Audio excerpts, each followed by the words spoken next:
우리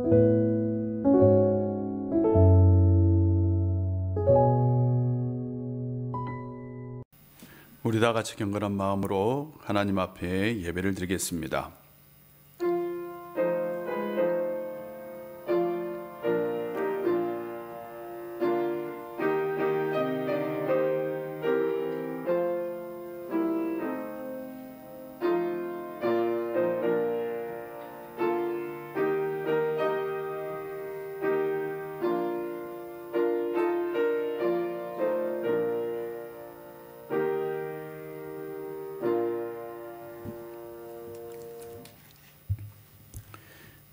이를 행하는 여호와, 그것을 만들며 성취하시는 여호와, 그 이름을 여호와라 하는 이가 이같이 이르시도다. 너는 내게 부르짖으라. 내가 내게 응답하겠고 내가 알지 못하는 크고 은밀한 일을 내게 보이리라. 이 성읍이 세계 열방 앞에서 나의 기쁜 이름이 될 것이며 찬송과 영광이 될 것이요, 그들은 내가 이 백성에게 베푼 모든 복을 들을 것이며 내가 이 성읍에 베푼 모든 복과 모든 평안으로 말미암아 두려워하며 떨리라. 아멘. 하나님 아버지, 오늘도 우리를 주의 전으로 불러주셔서 감사합니다. 우리가 하나님 앞에 섰습니다. 우리가 하나님의 말씀 앞에 섰습니다. 우리 가운데 함께하여 주시옵소서. 우리가 주님 앞에 서서 간절히 부르짖으며 기도합니다. 하나님의 능력을 우리 가운데 보여 우리가 알지 못하는 크고 은밀한 일을 보여주옵소서. 그리하여 이 시간 우리가 주님 앞에 온전한 찬송과 영광을 드리게 하여 주시옵소서. 하나님께서 주신 복과 은혜를 통해서 깊은 감사와 깊은 찬송을 드릴 수 있는 저희들 되게 하여 주옵소서. 이 시간 예배하는 모든 심령 가운데 성령께서 친히 함께하여 주시옵시고 하나님의 말씀을 들을 수 있는 귀한 시간 되게 하여 주옵소서. 예수님의 이름으로 기도합니다. 아멘. 찬송가 435장입니다.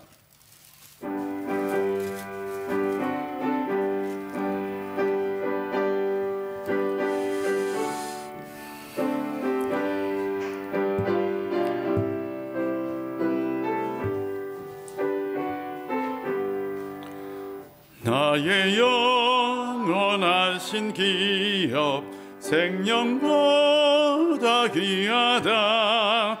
나의 갈 길 다가도록 나와 동행하소서. 주께로 가까이 주께로 가오니 나의 갈 길 나가도록 나와 동행하소서. 세상 복이 아니람과 모든 명예버리고 험한 길을 가는 동안 나와 동행하소서. 주께로 가까이 주께로 가오니 나의 갈 길 나가도록 나와 동행하소서. 어두운 골짝 지나가며 험한 바다 건너서 천국문에 이르도록 나와 동행하소서. 주께로 가까이 주께로 가오니 나의 갈 길 나가도록 나와 동행하소서. 아멘. 오늘 우리에게 주신 하나님의 말씀은 시편 30편입니다. 시편 30편입니다. 시편 30편 1절부터 12절까지 우리 한 절씩 교독합니다. 1절부터 12절까지 한 절씩 교독합니다. 여호와여, 내가 주를 높일 것은 주께서 나를 끌어내사 내 원수로 하여금 나로 말미암아 기뻐하지 못하게 하심니이다.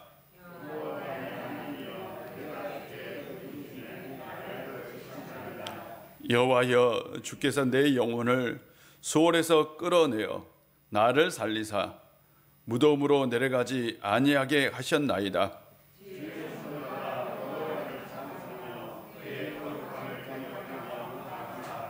그의 노여움은 잠깐이요 그의 은총은 평생이로다.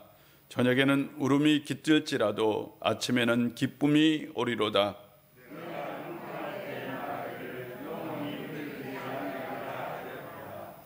여호와여, 주의 은혜로 나를 산 것 같이 굳게 세우셨더니 주의 얼굴을 가리심에 내가 근심하였나이다.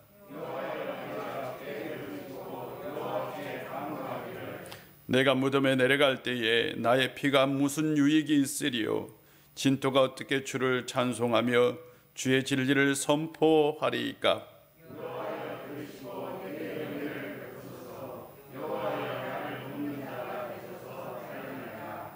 주께서 나의 슬픔을 변하여 내게 춤이 되게 하시며 나의 뱃옷을 벗기고 기쁨으로 띄우셨나이다.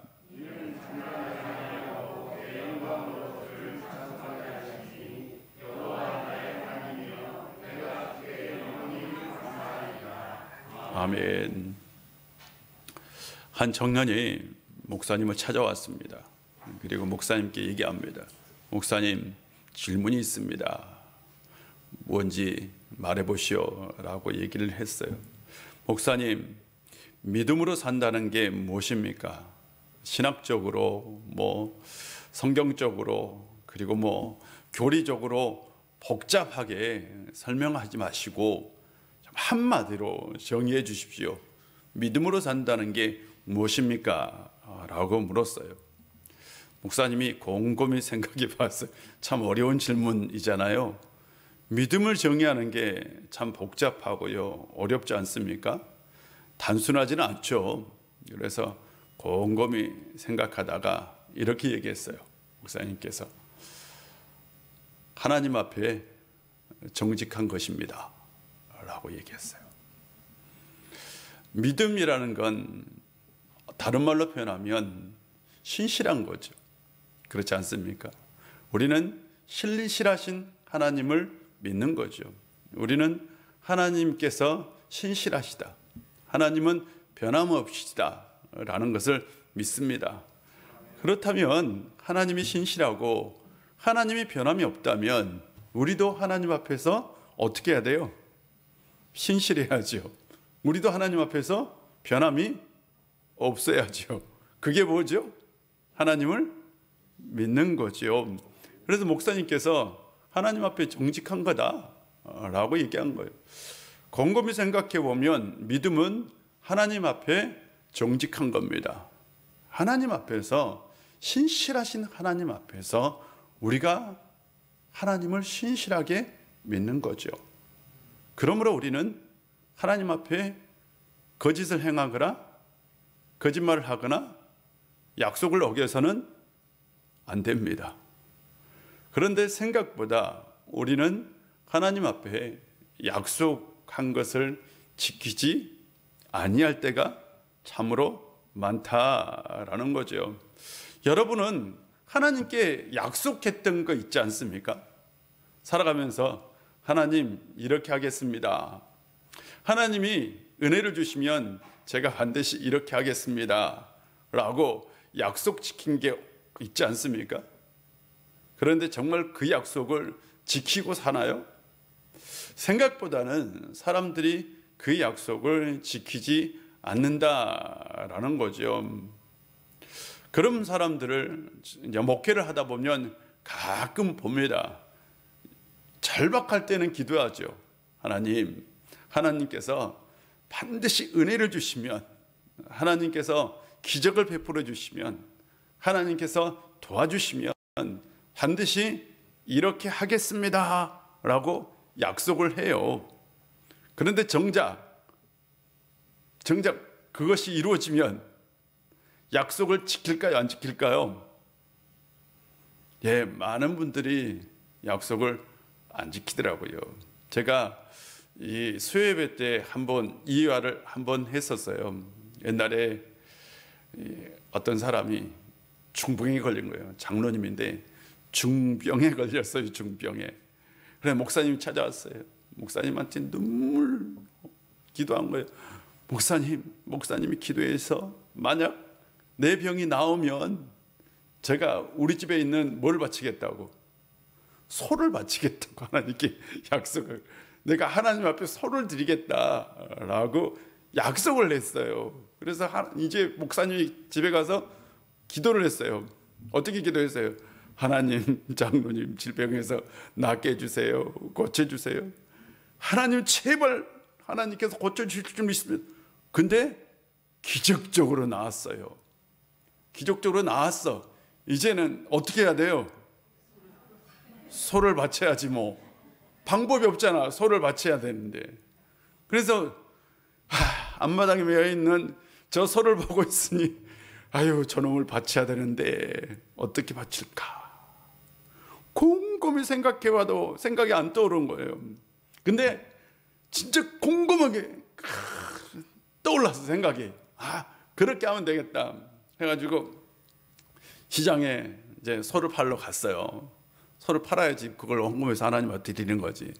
소 앞에다가 이렇게 적어놨어. 소값 100원 이라고 적어놨어. 소값이 얼마라고요?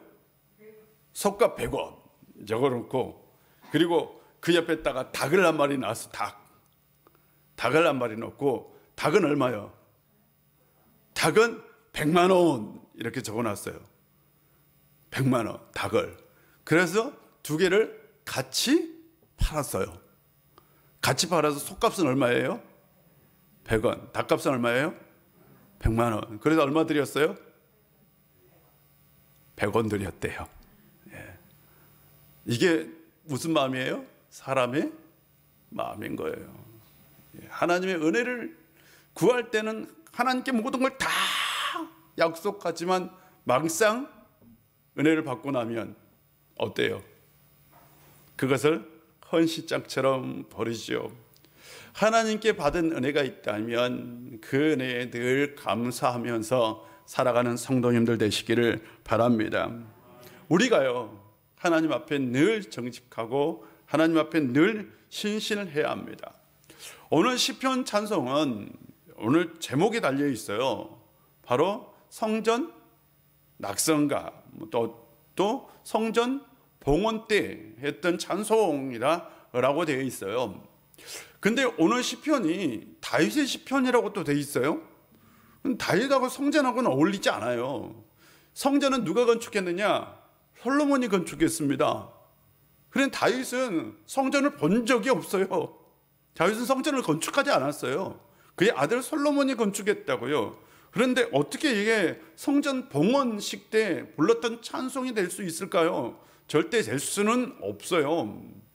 이 찬송은 원래 이제 시편은 언제 편집됐냐면, 시편들이 있었는데 그 시편은 바벨론 시대에 편집되었어요. 바벨론 시대에 이제 150편으로 편집을 했는데 나중에 편집한 사람들이 이 시편을 언제 불렀느냐? 이 시편을 아마 후대가 솔로몬 성전 때 낙성식 할 때, 그러니까 솔로몬 성전을 봉헌할 때 부른 건 아니고, 아마 학자들은 추측하기를 이것이 바로 언제 되냐면 스룹바벨 성전 봉헌을 할 때 그때에 하나님 앞에 불렀을 것이다 라고 생각합니다. 스룹바벨 성전은 바벨론 포로에서 돌아온 사람들이 성전을 정말 어렵게 건축했습니다. 소선지자를 여러분 강의할 때, 제가 학계 강의할 때도 또 스가랴 강의할 때에도 이렇게 제가 성전 얘기를 많이 했었어요. 여러분, 이 성전을 건축할 때 굉장히 힘들고 어렵게, 솔로몬은 쉽게 성전을 건축합니다. 딱 7년 만에 완공을 해요. 근데 이스라엘 백성들이 포로에서 돌아와서 성전을 건축할 때는 정말 힘들었어요. 그들이 가난했기 때문입니다. 그래서 도와주는 사람도 없었어요. 공력도 약했어요. 그래서 어렵게 성전을 건축했어요. 건축하고 나서 하나님께 진실되게 감사했겠죠. 그런데 뭘 감사했느냐? 하나님께서 다시 회복시켜 주신 것에 감사한 거예요. 이스라엘 백성들은 뭐가 걸렸느냐? 그 전까지 영적인 질병에 걸렸어요. 그런데 하나님께서 그 질병을 다시 고쳐주신 거예요. 그 고쳐주신 은혜에 감사해서 바로 시편 30편을 바로 스부르바벨 성전 봉헌할 때 불렀을 것으로 생각합니다. 그런데 오늘 본문에 보면 시편 저자가 어떤 중병에 걸렸어요. 그 중병에 걸리고 난 다음 하나님께 기도했어요. 기도할 때에 하나님께서 그 병을 고쳐주셨어요. 그 고쳐주신 은혜에 감사하는 찬송이 바로 시편 30편입니다. 그러므로 시편 30편은 바로 하나님의 은혜를 체험한 자, 하나님의 은혜를 받은 자가 부르는 찬송이라고 얘기할 수 있습니다. 특별히 하나님으로부터 구원의 은혜를 체험한 거예요. 하나님이 살려주신 겁니다. 살려주신 그 은혜에 찬송한 거죠. 그러므로 우리가 하나님께 은혜를 받았다면 우리도 하나님의 은혜에 늘 찬송하는 자가 되어야 합니다. 사랑하는 성도 여러분, 하나님의 은혜가 여러분 안에 있다면 그 은혜에 늘 찬송하는 성도님들 되시기를 주의 이름으로 축복합니다. 반드시 하나님의 은혜가 있을 겁니다. 그 은혜에 찬송하십시오. 1절을 한번 볼게요. 1절. 여호와여, 내가 주를 높일 것은 주께서 나를 끌어내사 내 원수로 하여금 나로 말미암아 기뻐하지 못하게 하심이니이다 라고 얘기합니다. 그러면서 2절을 한번 볼게요. 2절, 3절 한번 보겠습니다. 2절, 3절은 우리 다 같이 한번 읽어보겠습니다. 시작. 여호와여, 내 하나님이여, 내가 주께 부르짖음에 나를 고치셨나이다. 여호와여, 주께서 내 영혼을 수월에서 끌어내어 나를 살리사 무덤으로 내려가지 아니하게 하셨나이다. 시편 저자는 자기가 하나님을 높인다, 하나님이 낮아졌는데 하나님을 자기가 다시 높일 것이다 라는 의미는 아닙니다. 그가 하나님께서 자신에게 베풀어 주신 은혜가 있는데 그 은혜를 통해서 하나님께 영광을 돌리고 하나님의 이름을 높이겠다라는 겁니다. 그런데 그게 뭐냐라는 거죠. 2절 3절을 보면 이렇게 표현합니다. 내가 수월에 빠졌다. 이게 수월은 지옥입니다. 지옥. 음부의 문턱이라고 표현합니다. 음부의 문턱까지 갔다라는 건 뭐예요? 여러분, 음부의 문턱까지 갔다 왔어. 뭐란 얘기예요? 죽을 고비가 있었다라는 거예요. 사람이 살면서 가끔 죽을 고비를 겪는 사람들이 있지 않습니까? 죽음 직전 갔다가 내가 살아왔다. 내가 죽음 직전에 있을 때 하나님께서 나를 어떻게 했어요? 끌어냈다. 어디에서? 그 음부의 문턱에서 나를 끌어냈다. 그래서 나를 무덤에 내려가지 아니하게 했다라는 얘기죠. 다른 말로 표현하면 그가 틀림없이 어떤 중한 질병에 걸린 것 같아요. 그래서 그가 죽기 직전에 있었어요. 죽기 직전에서 하나님께 부르짖었습니다. 하나님 살려주십시오 라고 부르짖었어요. 그런데 하나님께서 그 기도에 응답했어요. 그리고 나서 하나님께서 살려주셨습니다. 그래서 이렇게 고백해요. 나를 어떻게 했다? 고쳐주었다 라고 고백합니다. 시편 저자 다윗은 살 가능성이 없는 상태에서 하나님께 기도했습니다. 분명한 겁니다. 살 가능성이 없는 죽음 직전까지 내려간, 성경에는 나와 있지 않아요. 이 사건이 다윗이 언제 그랬는지 몰라요. 그런데 그가 어떤 중한 병에 걸렸던 것으로 보입니다. 그래서 죽음 직전까지 내려갔어요. 그때 하나님께 간절히 기도했고 하나님께서 그를 살려주셨습니다. 놀라운 은혜죠. 하나님의 놀라운 은혜 맞죠? 하나님의 기적이죠. 하나님께서 큰 은혜를 주신 거죠. 그러므로 그는 마땅히 하나님을 높이고 하나님을 찬송해야 합니다. 그런데 그가 하나님을 찬송하는 건 바로 자신을 구원하신 그 하나님의 은혜를 기억하면서요, 그는 하나님을 찬송한다 라고 얘기합니다. 근데 찬송이 뭐냐? 하나님을 높이고요, 하나님을 영화롭게 하는 겁니다. 다시 말씀드릴게요. 찬송은 하나님을 높이고요, 하나님을 영화롭게 하는 겁니다.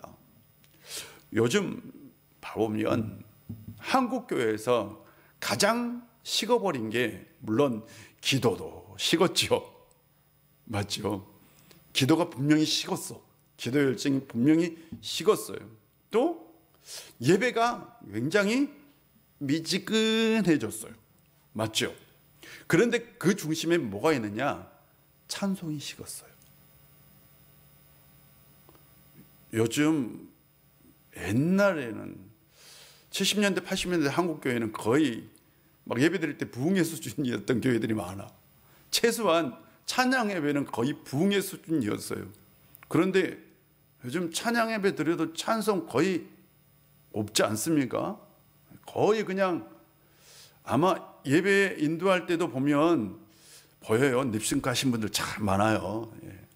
보이세요? 딱 보여요. 아, 저분 찬송하는구나, 찬송하지 않는구나 보여요. 근데 찬송에 뭐가 없느냐면 요즘 말로는 소울이 없어요. 요즘 말로 표현하면 소울이 없어요. 다른 말로 이 영적인 은혜로 표현하면 하나님에 대한 그 은혜의 감동이 있어요, 없어요? 여러분 있어요? 찬송 부를 때에 있을 때도 있고 없을 때도 있고. 정답이네. 정말요. 찬송 부를 때에 여러분 그 하나님이 주신 그 은혜에 감동이 있다 없다? 없는 것 같은 느낌이 들 때가 요즘 예배 때 참 많아요. 그냥 찬송. 어떤 분은 찬송 듣고 있잖아. 목사님 찬송. 야, 오늘 목사님 찬송을 참 은혜롭게 하네. 오늘은 목사님 목소리가 1부부터 쉬셨나? 왜 3부 때 와서는 목소리가 완전히 쉬었네? 라고 얘기하지 않습니까? 그런 생각하면서 찬송 부르지 않습니까? 찬송이 식어버린 시대가 된 거죠. 다른 말로 표현하면 하나님을 높이는 게 사라진 거죠. 정확하게 표현하면 하나님께 영광을 돌리는 게 그만큼 없어졌죠. 왜 하나님께 영광 돌리는 게 없어졌느냐라는 거예요, 여러분.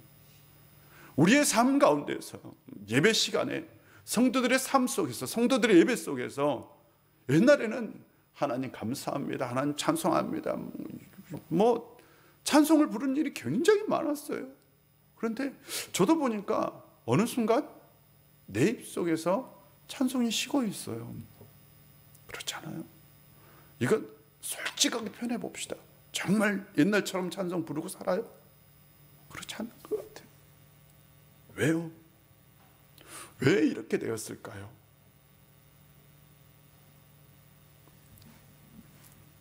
우리의 삶의 환경이 바뀌었기 때문입니다. 삶의 환경이 어떻게 바뀌었느냐? 아주 간단하게 바뀌었어요. 예전에는 받은 게 더 많다고 생각했어요. 잘 기억하세요. 예전에는 받은 게 많다고 생각했어요, 여러분들. 근데 지금은 어떻게 생각하냐? 받지 않는 게 많다고 생각해요. 이게 바뀐 거예요. 아주 쉽게 바뀌었어요. 예전에는 받은 게 많다고 생각했어. 하나님께 받은 게 많아.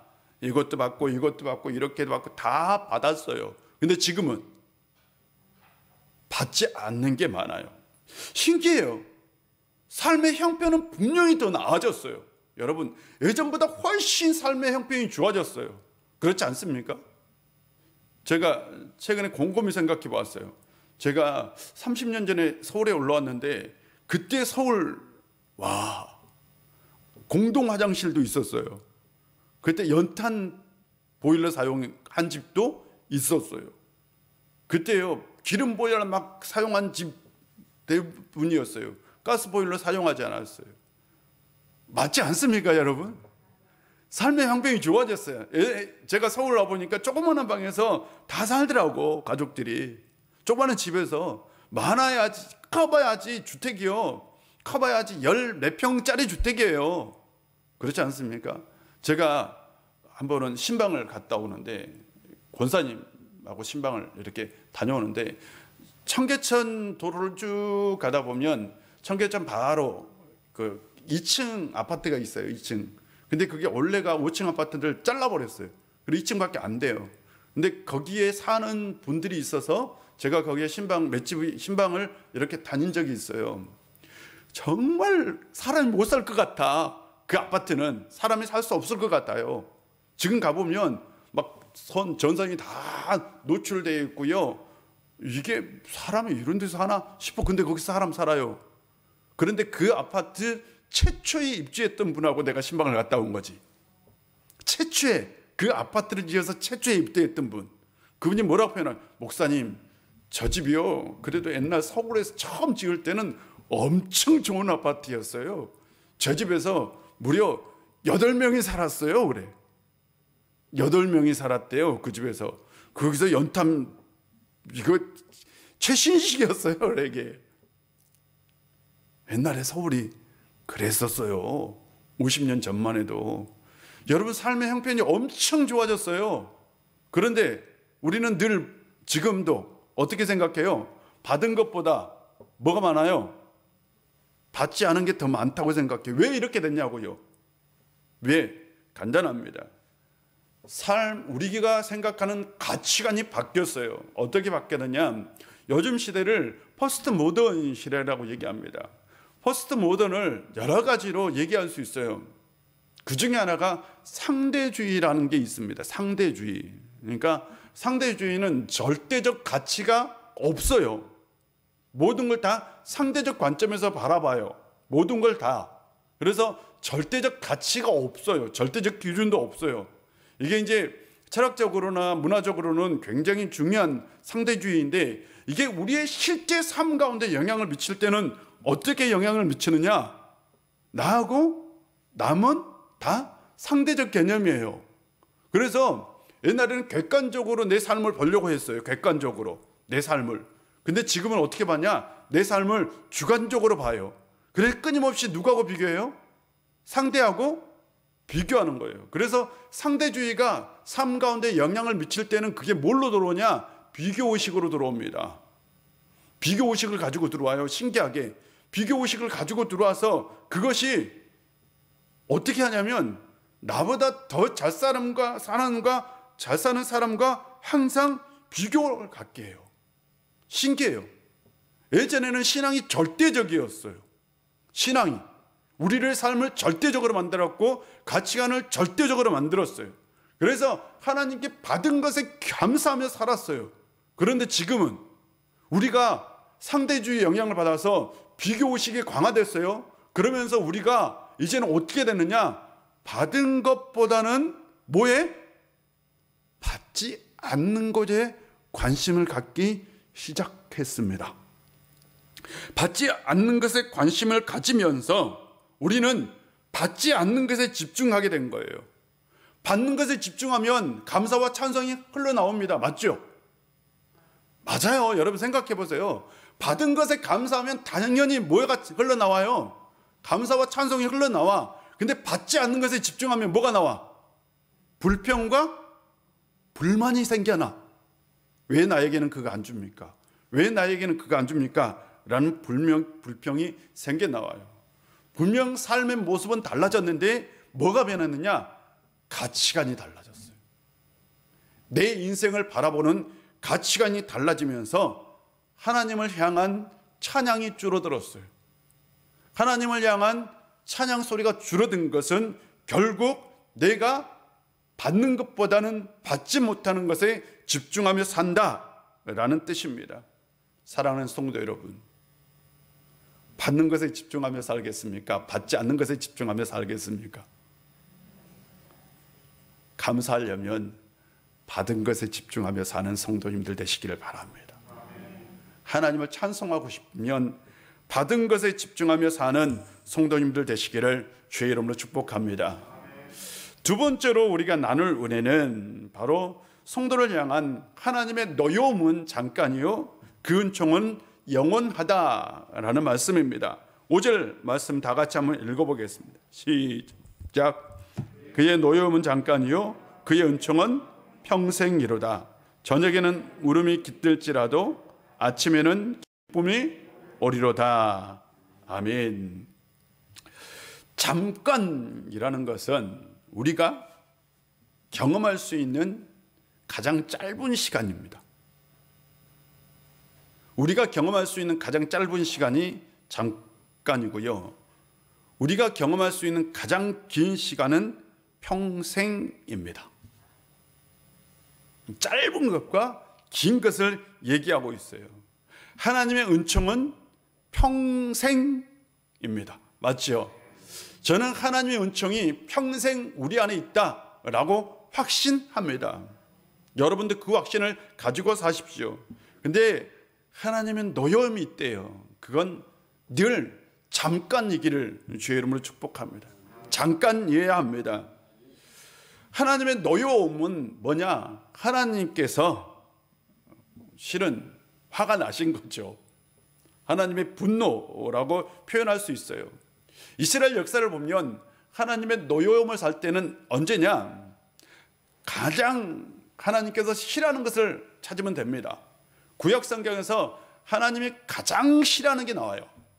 늘 하나님이 야 제발 그렇게 하지 마 라고 하는 게 있어요.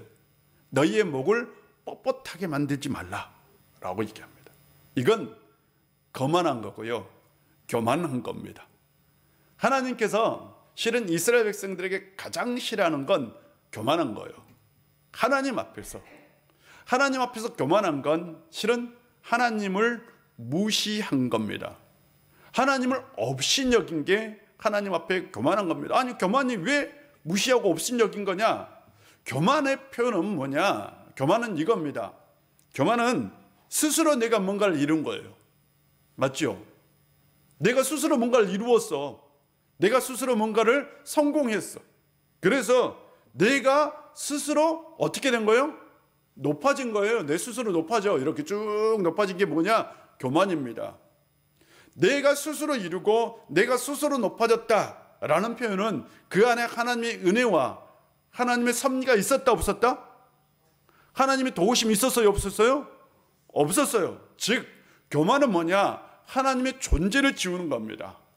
교만은 하나님의 은혜를 지우는 겁니다.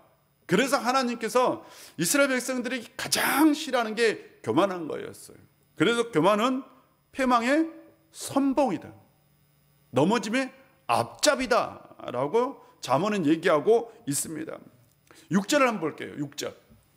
그렇다면 시편 저자가 어떻게 해서 넘어졌느냐라는 게 나옵니다. 6절 우리 다 같이 한번 읽어보겠습니다. 시작.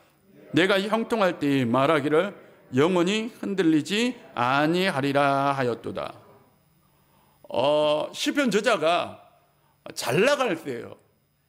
형통할 때예요. 그가 뭐라고 생각했느냐? 아 이제 나는 흔들리면 안 돼. 아니 나 영원히 흔들리지 아니할 거야 라는 생각을 가진 거예요. 이 시편 저자가 다윗이 이런 생각이에요. 지금 굉장히 잘 나갈 때예요. 아주 형통할 때예요. 그때 뭐라고 생각했느냐? 나 앞으로는 영원히 흔들리지 않을 거야 라는 마음을 가졌대요. 그때 마음을 가졌대요. 7절 한번 읽어보겠습니다. 7절 다 같이 한번 읽어보겠습니다. 시작. 여호와여 주의 은혜로 나를 산 것 같이 굳게 세우셨더니 주의 얼굴을 가리심에 내가 근심하였나이다. 자기가 그렇게 생각하는 그 순간 주님께서 예전에 나를 세웠는데 이제 주님께서 그 얼굴을 가렸다. 얼굴을 가렸다라는 표현은 하나님께서 은혜를 주지 않는 겁니다. 그래서 이스라엘 백성들에게 가장 큰 축복은 하나님의 얼굴이 자기의 삶 가운데 드러나는 거예요.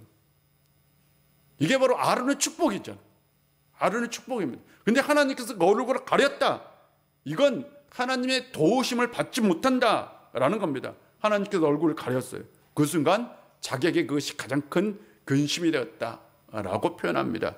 그렇다면 6절에 내가 형통할 때에 영원히 흔들리지 아니하리라 라는 건 뭘까요? 하는 거죠. 다윗의 생애에서 가장 치명적인 약점을 드러낸 순간이 딱 두 가지입니다. 첫 번째로는 밧세바의 사건입니다. 그때 굉장히 치명적인 약점을 드러냈죠. 두 번째 사건이 하나 있습니다. 또 두 번째, 여러분이 이걸 기억하려는지 모르겠어요. 사무엘하 24장을 보면 나옵니다. 사무엘하 24장을 보면 다윗이 그때는 굉장히 형통할 때예요. 이제 왕권이 자리를 잡을 때예요. 왕권이 확실히 자리를 잡고, 그리고 가는 곳곳마다 승리하고 영토를 엄청나게 확장했어요. 실은 다윗이 영토를 가장 넓게 확장했습니다. 엄청났어요. 가는 곳곳마다 다 전쟁에서 이겼습니다. 다윗이 이루지 못할 것이 없었어요. 그 당시 대단한 왕입니다. 역사를 살펴보면 다윗은 엄청난 업적을 남겼어요. 승승장구했어요. 그때요, 다윗이 생각하는 게 하나 있었어요. 자기의 군대 장군 최측근을 부릅니다. 요압입니다. 요압에게 명령을 합니다. 무슨 명령을 내느냐? 이 나라에 있는 인구를 다 조사하시오 라는 명령을 내립니다. 인구 조사의 명령을 내립니다. 그리고 나서 요압은 자기 밑에 있는 수하들을 데리고 이스라엘 전국을 돌아다니면서 9개월 동안 인구 조사를 했습니다. 고대의 인구 조사는 두 가지 목적을 가지고 있습니다. 고대 인구 조사는 두 가지 목적을 가지고 있는데, 첫 번째로는 조세 때문입니다. 요즘은 태어나면 그냥 거의 100% 아이들이 다 주민등록, 그것도 30일 안에 해야 되죠. 옛날 시대는 뭐 주민등록이 있어요, 없어요? 없어요. 그런 게 없자고요. 그러니까 어디에서 몇 명이 사는지 정확히 알아야 몰라요? 몰라요. 어느 도시에 애가 얼마나 태어났는지 호적 조사를 하는 게 거의 없었어요. 나중에 예수님 시대에 호적 조사가 나오지요. 다윗 시대에 호적 조사가 있었을 것 같아요? 여러분, 그냥 대충 지파별로 몇 명이었다. 우리 지파는 몇 명이다. 우리 지파는 몇 명이다. 근데 정확한 인구 통계는 없어요. 근데 왕이 왕권을 수립합니다. 그런데 왕권을 수립하고 다윗이 나중에 보면 군대 장군도 세우고 조직도 만들고 다 해요. 그러니까 나라다운 기틀을 마련합니다. 나라다운 기틀을 마련하면서 동시에 뭐가 필요해요? 여러분, 나라다운 기틀을 마련하는데, 그리고 왕권을 유지하는 데 필요한 게 뭐예요? 몰라요? 돈이 필요합니다. 사울은 그걸 못했어요. 사울 왕의 실패는 물론 하나님께 불순종해서 실패한 것도 있어요. 그러나 다윗이 가지고 있었던 조직을 만드는 행정력은 실은 부재했어요. 성경을 보면 사울은. 그런데 다윗은 반대로 행정력이 엄청 뛰어납니다. 그래서 사람을 많이 등용하는, 나중에 누구를 세우고 이런 게 다 나와요. 성경 안 나와요? 나와요. 근데 뭐가 필요하냐고요? 그 식솔들을 먹이 살리고 하려면 돈이 필요하죠. 돈이 필요하면 뭐 해야 돼요? 세금을 걷어야지요. 세금을 걷으려면 어떻게 해야 돼요? 정확한 인구 통계가 있어야 되는 거예요. 그래서 옛날 왕들은 인구 조사를 한 이유가 뭐 때문에? 조세 때문입니다. 조세. 우리나라에서도 인구 조사를 했던 이유는 다 뭐 때문이다? 세를 거두기 위해서예요. 그리고 두 번째 목적은 뭘까요? 두 번째 목적은 전쟁에서 싸울 수 있는 사람이 얼마나든지 살피기 위해서입니다. 그런데 다윗이 인구 조사를 했던 건 두 번째 목적이 더 큽니다. 나중에 요압이 보고를 해요. 요압이 보고하기를 이스라엘 전체 인구, 유다와 북이스라엘 모든 인구를 합해서 전쟁에 나갈 수 있는 사람의 숫자가 130만 명이라고 보고를 해요. 보고를 합니다. 그러니까 다윗이 인구 조사를 한 목적은 뭐였어요? 전쟁에 나갈 수 있는 군사가 얼마나 되는지, 다른 말로 표현하면 내 수하의 군사력이 얼마나 되는지, 내가 얼마나 많은 힘을 가지고 있는지, 이거요. 그가 지금까지는 누구를 의지했어요? 하나님을 의지했습니다. 그런데 자기가 평안하고 형통하고 모든 것이 잘 되는 그 순간 함정에 빠졌네. 뭘 의지했어요? 자기의 군사력을 의지했어요. 이제 내 군사력이 이 정도 되면 내가 영원히 안전할 것이다. 내 왕위는 든든할 것이다. 130만 명쯤 되면 내가 이기지 못할 적은 없을 것이다. 생각한 거. 함정에 빠진 거. 다윗이 깨달았어요. 자기가 깨닫고 24장 10절을 보면 이렇게 고백합니다. 다윗이 백성을 조사한 후에 그의 마음이 자책하고 다시 하나님 여호와께 아뢰되 내가 이 일을 행함으로 큰 죄를 범하였나이다. 여호와여 이제 간구하옵나니 종의 죄를 사하여 주옵소서. 내가 심히 미련하게 행하였나이다. 정말 미련한 짓을 했다. 하나님 내 죄를 사하여 주옵소서. 그런데 여러분, 이미 처음 시작할 때 9개월의 시간이 흘렀어요. 이미 이 사건은 종결됐어요. 끝났어요. 이 사건은 어떻게 됐을까요? 그 이후에 그의 선견자 갓이 찾아옵니다. 하나님의 음성을 듣고 찾아와요. 그리고 나서 다윗에게 이렇게 얘기합니다. 왕이 땅에 7년 기근이 있는 것이 좋겠습니까? 아니면 왕이 3개월 동안 원수에게 쫓기는 게 좋겠습니까? 아니면 왕의 땅에 4일 동안 전염병이 있는 게 좋겠습니까? 셋 중에 하나를 선택하십시오 라고 얘기합니다. 다시 말씀드립니다. 첫 번째로는 7년 기근, 두 번째로는 3년간 쫓겨나는 것, 세 번째로는 사흘 동안 전염병이 있는 것. 얼마나 큰일이에요. 다윗은 선택합니다. 차라리 내가 사람의 손에 쫓기는 바에는, 재난을 당할 바에는 차라리 하나님의 손에 재난을 당해야겠다. 그게 뭐예요? 전염병이잖아요. 그래서 그날부터 전염병이 전국 각지에 일기 시작합니다. 그리고 성경에는 그 전염병으로 7만 명이 죽었다라고 기록되어 있습니다. 7만 명. 작은 숫자예요?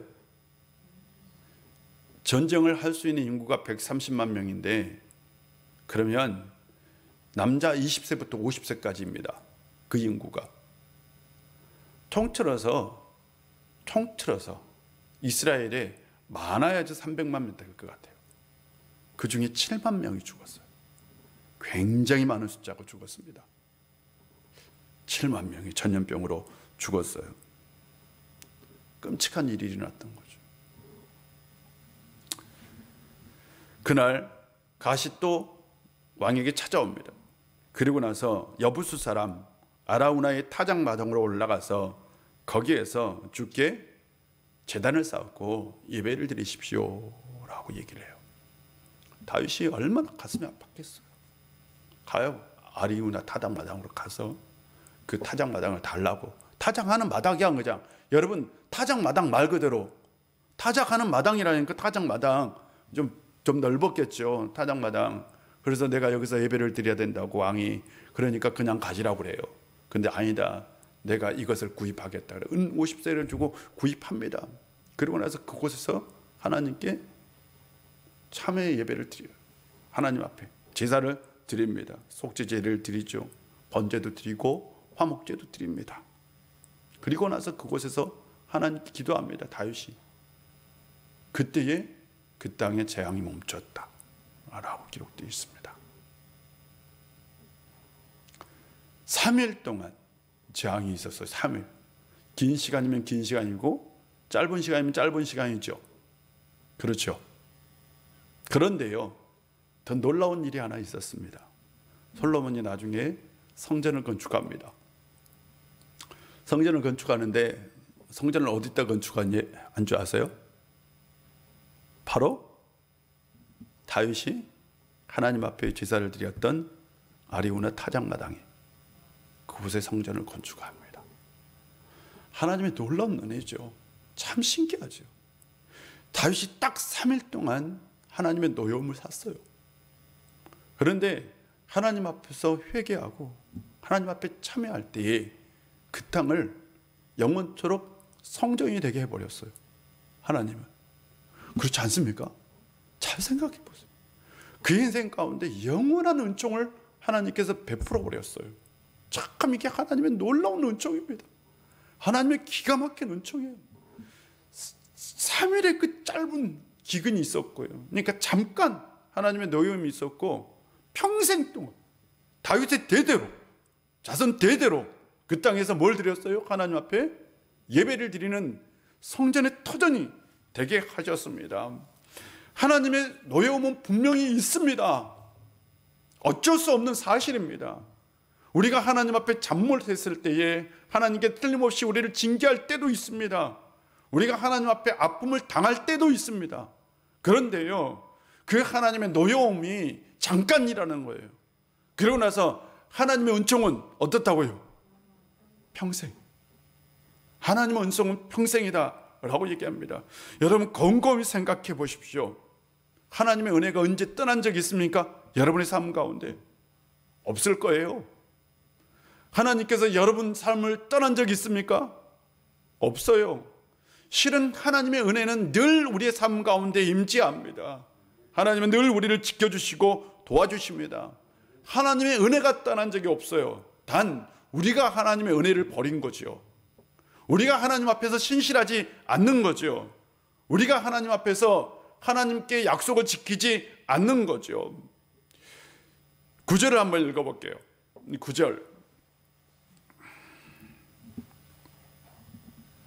9절 다 같이 한번 읽어보겠습니다. 시작. 내가 무덤에 내려갈 때에 나의 피가 무슨 유익이 있으리요? 진토가 어떻게 주를 찬송하며 주의 진리를 선포하리까? 다윗이 이게 좀 굉장히 특별한 고백인데 이런 겁니다.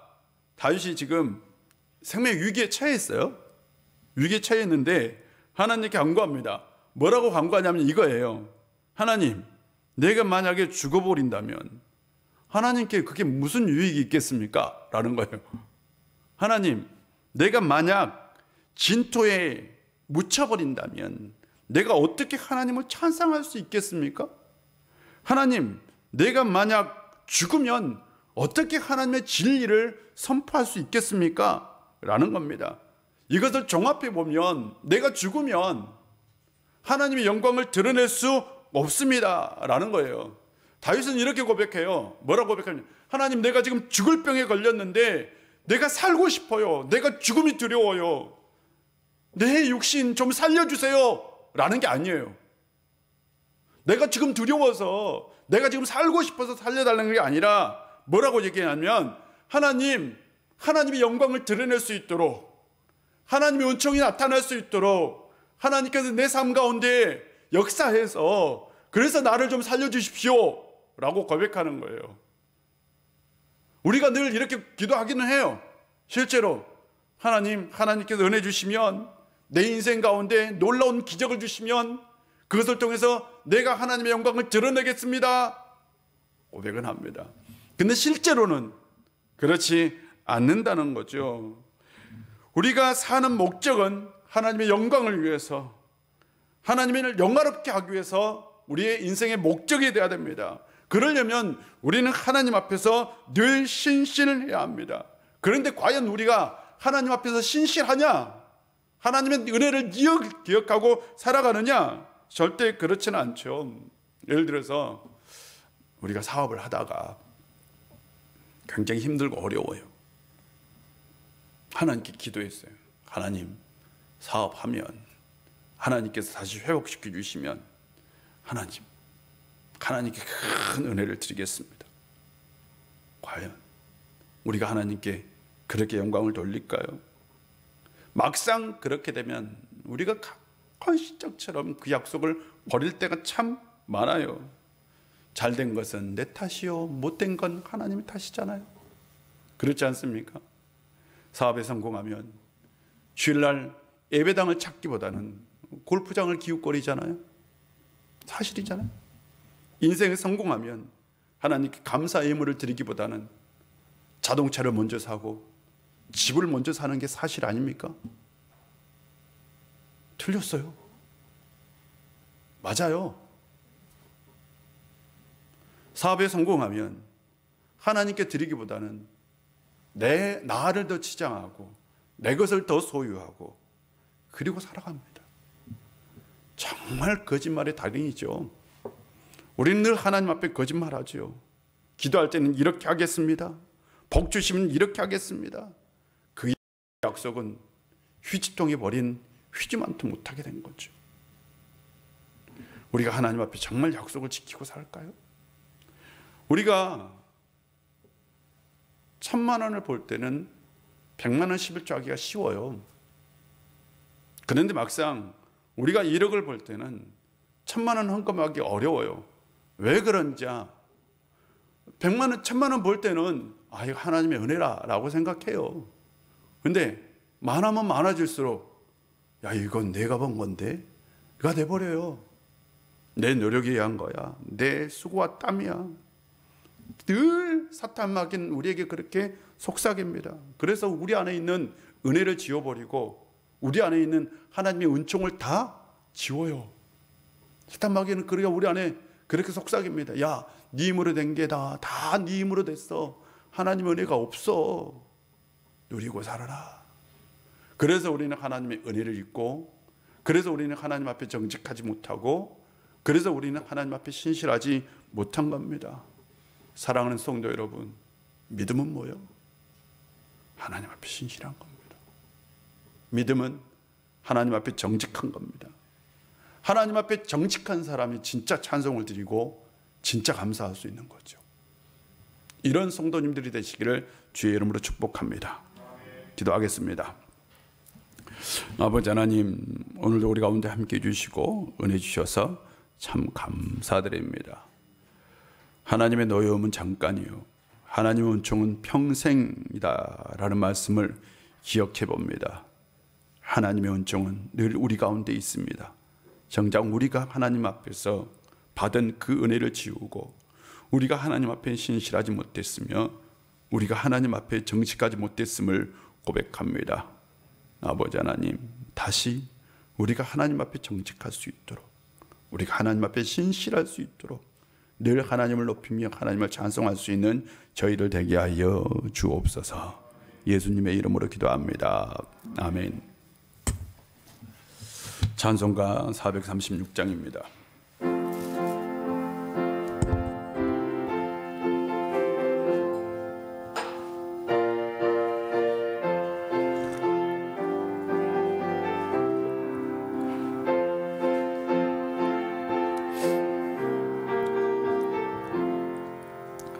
나 이제 주님의 새 생명 얻은 몸, 옛것은 지나고 새 사람이로다.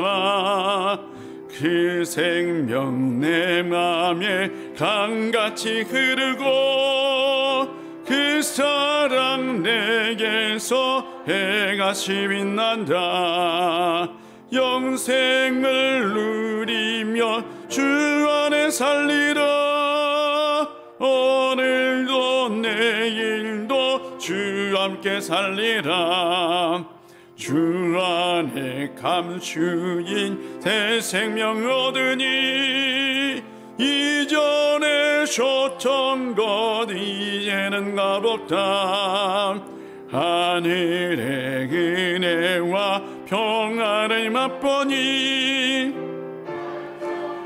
기도로 주 함께 살리라. 영생을 누리며 주 안에 살리라. 오늘도 내일도 주 함께 살리라. 산천도 초목도 새 것이 되었고 죄인도 원수도 친구로 변한다. 새 생명 얻은 자 영생을 누리니 주님을 모신 맘 새 하늘이로다. 영생을 누리며 주 안에 살리라. 오늘도 내일도 주 함께 살리라. 주 따라가는 길 험하고 멀어도 찬송을 부르며 뒤따라가리라. 모시고 영원히 살리라. 날마다 섬기며 주 함께 살리라. 영생을 누리며 주 안에 살리라. 오늘도 내일도 주 함께 살리라. 아멘. 우리 다 같이 기도문 합니다. 하늘에 계신 우리 아버지, 아버지의 이름을 거룩하게 하시며 아버지의 나라가 오게 하시며 아버지의 뜻이 하늘에서와 같이 땅에서도 이루어지게 하소서. 오늘 우리에게 일용할 양식을 주시고 우리가 우리에게 잘못한 사람을 용서해 준 것 같이 우리 죄를 용서하여 주시고 우리를 시험에 빠지지 않게 하시고 악에서 구하소서. 나라와 권능과 영광이 영원히 아버지의 것입니다. 아멘.